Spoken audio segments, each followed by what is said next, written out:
Bonjour à tous et bienvenue dans En Pôle, le podcast dédié à la Formule 1. Cette semaine, nous allons parler d'Alpine, la voiture bleue au pilote français. What position are we? You're P1, mate.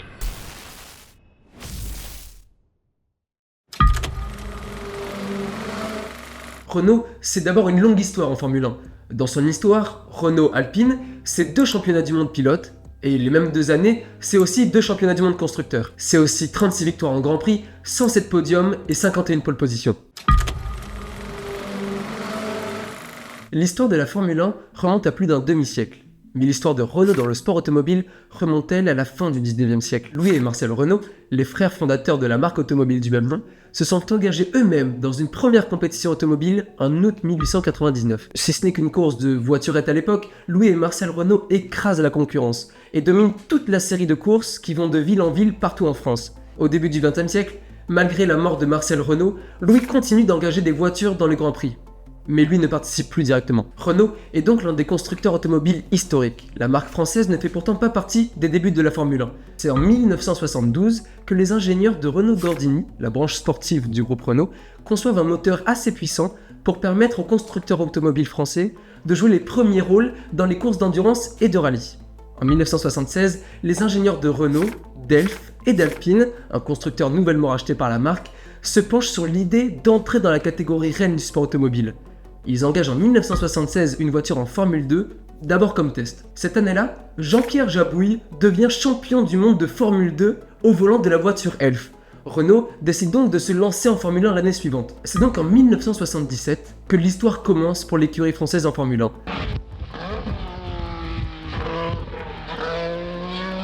Et l'unique pilote à se présenter pour l'écurie, c'est Jean-Pierre Jabouille justement. Le français représente l'écurie comme il peut pendant les 2 premières années de Renault en Formule 1. Mais la voiture souffre d'abandons innombrables, dû à l'utilisation d'une technologie un peu particulière. Du châssis au pneumatique en passant par un moteur suralimenté par turbocompression. Une solution qui n'a encore jamais été appliquée en Formule 1. Il s'agit de créer une voiture 100% française. En effet, à cette époque, la Renault F1 est la seule voiture du plateau à utiliser un moteur turbo.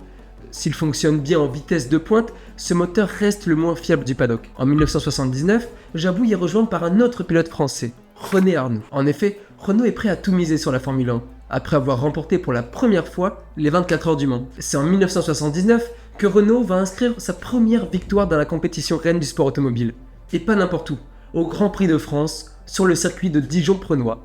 Jabouille triomphe. Arnoux a dû s'incliner. Le farouche duel au couteau qu'il a livré à Villeneuve s'achève à l'avantage du Québécois. Après une course intense, Jean-Pierre Jabouille offre la première victoire à l'écurie, mais surtout à ce moteur turbo compensé, le V6 en Formule 1. En 1980, Renault Sport devient Renault Elf. Le partenariat entre les 2 entités se développe pour marquer l'ambition du projet commun. Cette année-là, l'écurie s'améliore et termine à la 4e place du championnat constructeur. Mais pour contraster avec cette réussite, son premier pilote historique, Jabouille, se blesse lors d'une course et doit mettre un terme à sa carrière. En 1981, Alain Prost signe chez Renault. Alain Prost will have to keep a very cool head. À 26 ans, le culte du pilote français continue alors. Des écuries comme Ferrari et Toleman suivent le constructeur français et décident eux aussi d'intégrer un moteur à turbo dans leur voiture. Cette année-là, Renault se classe 3e au championnat constructeur. C'est la meilleure saison de l'équipe jusqu'à présent. Prost aurait pu gagner le titre de champion du monde pilote, mais la Renault Elf n'est toujours pas fiable et perd trop de points en route. L'écurie française va quitter la Formule 1 en 1985 après des saisons en baisse de niveau. Après 2 années d'absence, Renault réintègre la Formule 1 en 1989.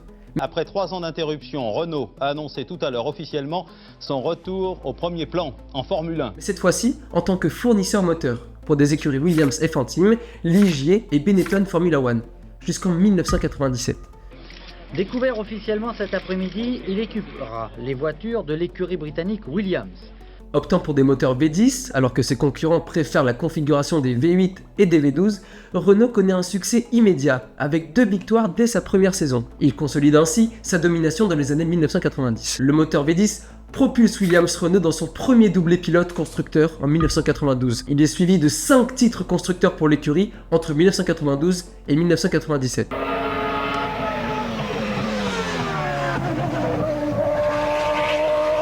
En 1994, Renault étend son partenariat en fournissant les moteurs de Benetton Formula One, contribuant ainsi à la victoire en championnat du monde du constructeur en 1995. La F1 s'étendant au marché asiatique et la présence de nombreux de ses concurrents font que Renault revient dans la catégorie en 2000 en rachetant l'écurie Benetton Formula One. La vedette, c'est une monoplace jaune et bleue. Une monoplace qui marque le grand retour de Renault en Formule 1 en tant qu'écurie complète après 17 ans d'absence. En 2001, l'équipe Mild 7 Benetton Renault conserve son nom. Renault se lance dans le développement d'un moteur V10 inédit, avec un angle à 111 degrés pour abaisser le centre de gravité. Malheureusement, l'arrivée de Mike Caston en 2000 n'a pas eu d'impact sur la B201. Les pilotes Jenson Button et Giancarlo Fisichella ne parviennent pas à pallier le manque de fiabilité et de compétitivité de la voiture. Fisichella inscrit tout de même 1 point sous la pluie au Brésil, 5 points en Allemagne et d'autres durant la saison. Mais la voiture reste en deçà des attentes. L'équipe se classe finalement 7ème au championnat. En 2002, l'équipe est officiellement renommée Renault Formula One Team. Jarrod Trulli remplace Fisichella aux côtés de Jenson Button. Malgré une architecture moteur inhabituelle, la saison est marquée par des problèmes de fiabilité et de performance. Button quitte l'équipe en 2003 pour aller à Bar Honda. Malgré quelques succès, l'équipe peine à obtenir des résultats probants. En 2003 et 2004, Fernando Alonso arrive en force dans la compétition. Fernando Alonso wins his first Grand Prix and he becomes the youngest man ever to win a Formula One Grand Prix. Et réalise une saison exceptionnelle, remportant plusieurs victoires et terminant régulièrement dans les points. L'équipe termine cette année-là 4ème au championnat, avec une nette amélioration par rapport à l'année précédente. En 2005, l'équipe Renault F1 Team connaît une saison beaucoup plus réussie que la précédente. Avec Giancarlo Fisichella et Fernando Alonso au volant de la R25, l'équipe remporte le championnat du monde des constructeurs pour la première fois de son histoire. La saison est marquée par la domination de l'équipe, avec plusieurs victoires et des podiums. The final Grand Prix of the season means that Renault will win the Constructors' Championship as well. Fernando Alonso, number 7th victory of the season.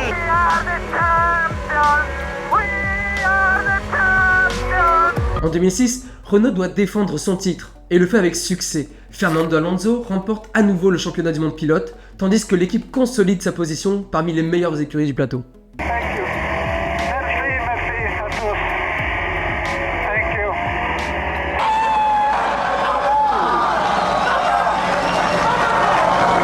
L'année suivante, Fernando Alonso quitte l'écurie en recherche d'un nouveau défi, mais il reviendra en 2008. C'est à partir de cette période que Renault va perdre en performance et ne joue plus les premiers rangs dans l'année. Les nouvelles réglementations de 2009 ne vont pas aider l'équipe. En 2 ans, Renault va céder les parts de son écurie à Genie Capital et Lotus, et quitte la Formule 1 pour la 2e fois en 2011.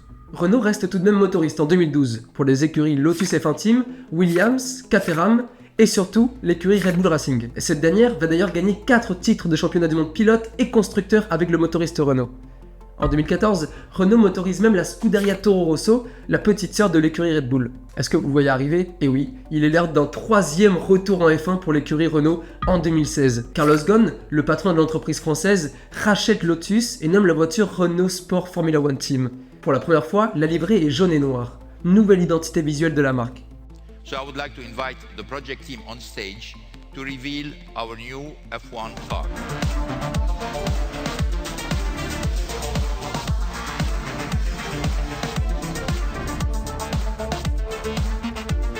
Cyril Abitboul et Frédéric Vasseur sont aux commandes de l'écurie, mais les résultats peinent à venir. Pour ne pas dire que l'écurie peine complètement à convaincre. Jusqu'en 2020, l'équipe jaune et noire se place dans la moyenne haute du classement, en arrivant à monter sur quelques podiums, mais n'accumulant aucune victoire. L'équipe a tout de même vu passer quelques bons pilotes, Hülkenberg, Magnussen, Carlos Sainz ou encore Daniel Ricciardo. En 2021, Luca De Meo devient le nouveau PDG de Renault. Et il veut relancer la marque Alpine. Et il décide donc de nommer l'écurie à ce nom et de modifier tout le visuel de la marque. La voiture devient bleu alpine, blanche et rouge.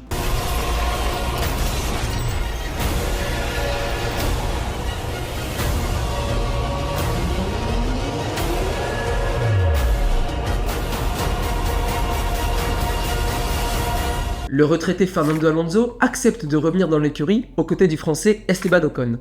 Au Grand Prix de Hongrie 2021, après un départ mouvementé, Esteban Ocon prend la première position. Il arrive à tenir le rythme et remporte sa première victoire en Formule 1 et la première victoire d'Alpine.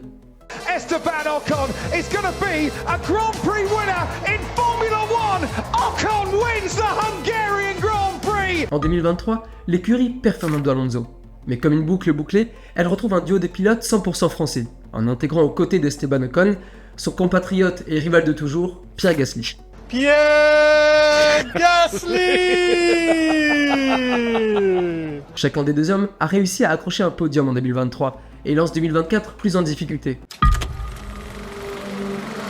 Tout connaisseur de Formule 1, l'histoire de Fernando Alonso résonne en écho avec celle de Renault. Le pilote espagnol a rejoint l'écurie pour la saison 2003, après une saison comme rookie prometteuse chez Minardi en 2001 et une année comme pilote d'essai chez Renault en 2002. Dès sa première saison chez Renault, Alonso a remporté sa première victoire en Formule 1 lors du Grand Prix de Hongrie en 2003, devenant ainsi le plus jeune vainqueur de l'histoire de F1 à l'époque.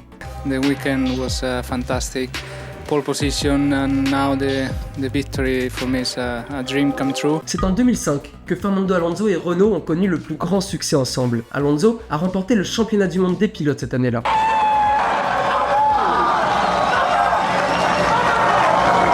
Devenant ainsi le plus jeune champion du monde de l'histoire de la Formule 1 à l'époque, un record qui a depuis été battu par Sebastian Vettel pour Red Bull. En 2006, Fernando Alonso et Renault ont répété leur succès. Alonso a remporté son deuxième championnat du monde consécutif pour l'équipe, devenant ainsi le plus jeune pilote champion du monde doublé en F1. To become champion when Michael is still on the track has maybe more value. Has been for us a pleasure to race with him. Mais après cette saison, Alonso a quitté Renault pour rejoindre McLaren pour la saison 2007. Ce premier coup de couteau dans le dos pour l'écurie française est acté par un retour de pilote espagnol chez Renault pour les saisons 2008 et 2009. On pense que la belle histoire est terminée, mais non. En 2021, Alonso revient une dernière fois dans l'écurie nouvellement nommée Alpine. It's podium number 98 and a one-stop strategy that he has made work. Fernando Alonso back on the podium in Formula One. Welcome back, Fernando. C'est encore une fois dans un fracas que Fernando Alonso va quitter l'écurie. En rompant ce contrat seulement 2 ans après son arrivée pour signer dans une écurie rivale, Aston Martin. Bye bye. I'm still the bad guy. Nous allons parler d'une rivalité un peu particulière. Ces deux pilotes de Renault n'ont jamais été concurrents directs, en effet ils n'avaient ni le même talent, ni les mêmes coups d'éclat en piste. Mais nous allons parler d'une anecdote plus précise qui continue encore aujourd'hui de ternir l'image de Renault en F1. Nous parlons encore de Fernando Alonso. Ouais, toujours lui. Et son retour en 2008. Sa date d'arrivée coïncide avec l'arrivée en Formule 1 de Nelson Piquet Jr., le fils du triple champion du monde, Nelson Piquet. Les deux hommes n'ont ni la même expérience, ni la même approche du sport automobile. Un épisode va marquer un point commun dans leur carrière. Le 28 septembre 2008, les rues de Singapour vibrent pour la première fois au son de la Formule 1. The inaugural Grand Prix in Singapore, the first race to be held at night with its glittering skyline, it looks set to be the highlight of the Formula One calendar. Felipe Massa et sa Ferrari décrochent la pole position, suivi de près par Lewis Hamilton dans sa McLaren. Mais pour Fernando Alonso, la journée commence avec des ennuis. Après des soucis en qualification, il se retrouve à la 15e position sur la grille. Nelson Piquet Jr. se retrouve lui à la 16e position. Dimanche, la course démarre. But when the lights went out, Massa pulled away brilliantly. Hamilton could do nothing about the Ferrari and focused his attention on Raikkonen. Alonso fait un arrêt précoce au stand. Lap 12 and Alonso was the first to pit. Et 2 tours après lui, c'est au tour de Nelson Piquet de rentrer. Mais cette fois-ci, il percute le mur du virage 17, déclenchant l'intervention de la voiture de sécurité. Renault's gamble looked to have paid off when Piquet crashed heavily and brought out the safety car. Alonso saisit alors l'opportunité de remonter au classement et finalement de remporter la victoire. Fernando won again for the 20th time in his career, with Rosberg second and Hamilton third. Unbelievably, it was Renault's first win since Japan 2006. Mais les choses prennent une tournure inattendue après la course. Des spéculations surgissent. En effet, certains remettent en question les circonstances de l'accident de Piquet.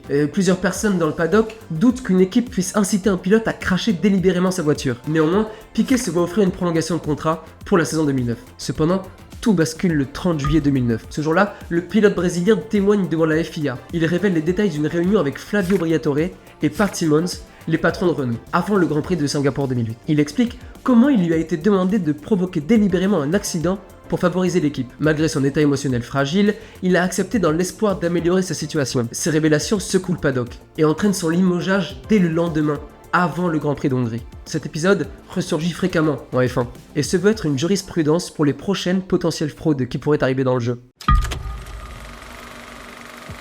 C'est déjà la fin de cet épisode. Merci à tous ceux qui sont restés jusqu'au bout.